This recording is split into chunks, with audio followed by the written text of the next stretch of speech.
relacionando quantidade de matéria e volume. E agora, como é que a gente faz? Né? O que é quantidade de matéria por volume? Olha só.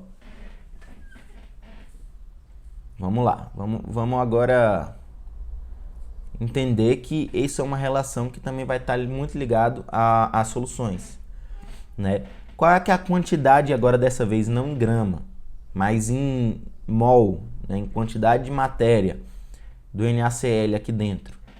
Né? Então, quantidade de matéria por volume é um outro tipo de concentração, mas não é concentração de massa. Não estava falando de concentração de pessoas? Um tipo de concentração. Né? Eu estou falando de concentração de massa, um outro tipo de concentração. Eu posso falar também de concentração de mols. É um outro tipo de concentração. Né? Se eu pego 10 mols e coloco dentro de um potinho, eu tenho 10 mols por potinho.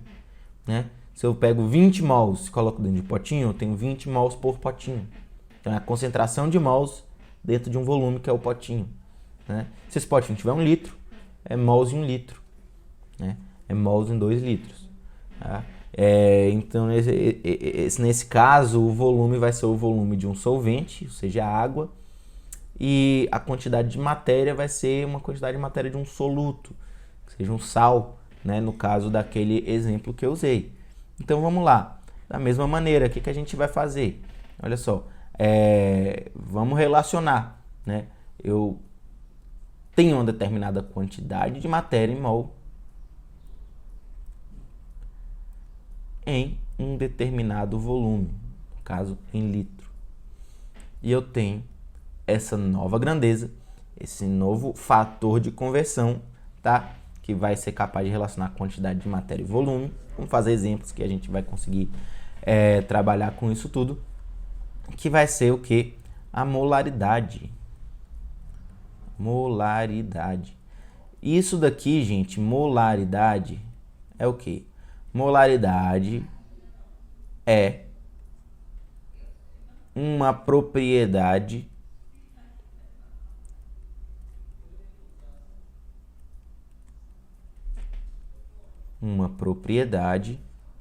da solução, assim como a concentração. Tá legal? É um tipo de concentração, só que é concentração molar. A gente vai chamar de molaridade, não concentração mássica. Vou chamar só de concentração mesmo. Viu? Então a gente vai utilizar esse fator de conversão, mol por litro, para poder relacionar quantidade de matéria e volume.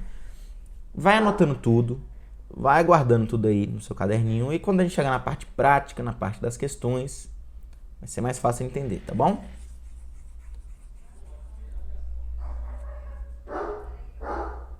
Bom, gente, então o que vocês vão fazer?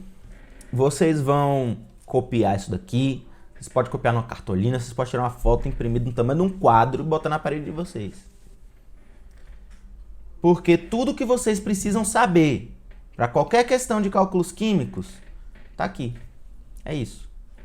Tá? Então, para você caminhar de quantidade de matéria para volume, você usa a molaridade.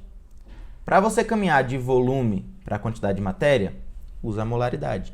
Tá? A diferença é que uma você divide, a outra você multiplica. Para você caminhar de massa para volume, vai usar a concentração. Para você caminhar de massa para quantidade de matéria, vai usar a massa molar. Tá? Vamos trabalhar com isso de forma prática. Tá? Tira foto aqui, tira print aqui. Tá? Eu vou afastar aqui. Ó. Você pode tirar o print e recorta. Vamos lá? Pronto, tirou? Ótimo. Tira o print, tira a foto, copia no caderno, imprime, bota na casa, bota no banheiro, bota no guarda-roupa. Mas entendam que tudo se trata de relacionar grandezas. Quais são as grandezas? Quantidade de matéria, massa e volume, utilizando fatores de conversão que são propriedades dessa matéria. Quais? Molaridade, massa molar e concentração. Viu? É só isso. É só isso. Não precisa de decorar fórmula, não precisa de decorar regra de 3. Você só precisa saber que há propriedades, molaridade, massa molar, concentração, ou no caso a densidade, né? Pode ser densidade também, dependendo da situação. E esses fatores de conversão, ou seja, essas propriedades, vão relacionar grandezas. Olha só, olha as unidades, gente. Olha as unidades, tá bom? Olha aqui, ó. Grama por litro. Grama por litro. Ele está relacionando quem? Grama e litro. Grama por mol, a massa molar. Está relacionando quem? Grama e mol, ou seja, massa, quantidade de matéria. Molaridade. Mol por litro. Está relacionando quem? O que é mol? Quantidade de matéria. O que é litro? Volume. Então está relacionando quantidade de matéria e volume. Tá? Então, se o enunciado te dá volume e você quer quantidade de matéria, você vai usar o quê? Molaridade. Se o seu enunciado te deu massa e você quer volume, você vai precisar do quê? Da concentração. Se o enunciado te deu quantidade de matéria e você quer massa, você vai precisar do quê? Da massa molar. Tá? E isso aqui, molaridade, concentração, massa molar, isso tudo é informação que você tem que ter. E que, se for uma questão, o enunciado vai te dar. Tem que te dar. Tem que te dar. Direta ou indiretamente. Direta ou indiretamente. Mas tem que te dar.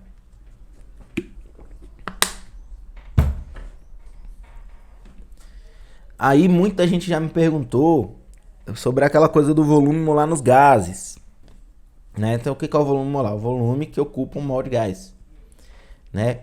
E aí de onde vem isso? Esse 22,4? Por que esse valor? Por que eu tenho que decorar esse negócio? Bom, na verdade, é porque é uma forma resolvida já da equação dos gases ideais. Tá? Então vamos lá. O volume que um gás idealmente ocupa depende apenas da pressão, da temperatura e da quantidade de matéria desse gás. Então a gente tem aqui a equação dos gases ideais, que é PV é igual a nRT. Você pode decorar essa equação do jeito que você quiser, se você quiser decorar, mas eu acho ela muito fácil. PV é igual a nRT. E isso é muito intuitivo até. É intuitivo. Vamos lá. Se você tem uma determinada quantidade de roupas, vai botar dentro de uma mala. Tá? E essa roupa não tá cabendo nessa mala, você quer socar essa roupa dentro daquela mala. O que você faz? Você pressiona. Você faz uma força naquela superfície para poder caber a roupa. Então o que você está fazendo?